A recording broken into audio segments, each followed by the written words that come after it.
how do you stay on top of being a cheerleader when you're dealing with people? It doesn't necessarily have to be a client, because like, I always let it be known that I'm a personal trainer, so like that invites fitness and nutritional questions, which I'm always happy to discuss. And again, people don't always have to follow my words to a T, but when you get with a person who is always just bringing up nonsense, man, and like they're always going against the grain, or they're always trying to jump off everything, and no matter how much I try to preach moderation, consistency, long-term vision, like they want to sway to the other side. Like how do you keep that up in yourself as a trainer to like stay supportive versus I just can't with this person?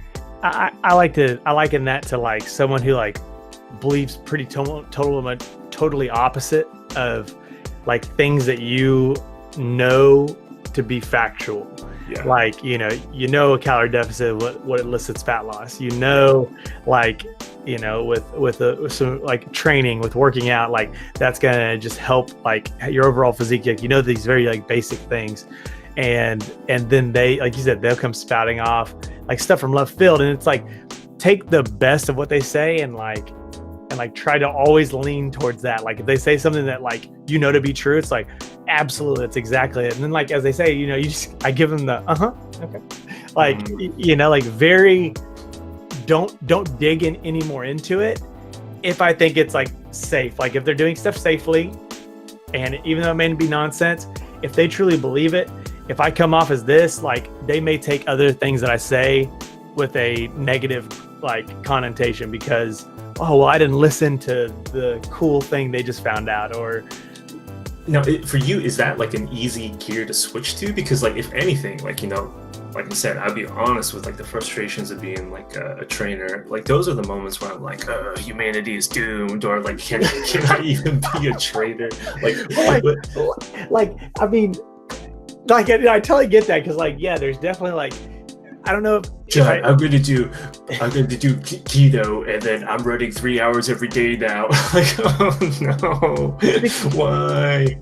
I think the best thing to do is like, well, how does it make you feel? How does like, but that's when they give that days, man. It's like, yeah, man, I'm feeling great. Yeah. Oh, and it's like, all right, I'll check back in on you in a week or so. Like you just try your best, like, because again, like if they're locked into it.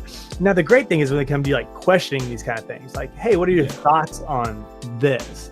And then you say, well, honestly, for one, you can say, honestly, I have no like opinion on it, or honestly, like I would do something like I do anything different than that. Like you can be like pretty much blunt there, versus like, oh yeah, I started this, I love it, it's amazing. It's like as soon as you hear you love it, it's like you've got to be as positive as you can be with them, because if you're negative Nancy on like something they're amped up about, that may be their only thing they're motivated to do right now. And if you can see, like with keto, it's like, well, that may be the easiest way for them to get into calorie deficit. And if their goal is fat loss, yes, it may be something you don't prescribe at all, and you would prefer it just like be banished from existence.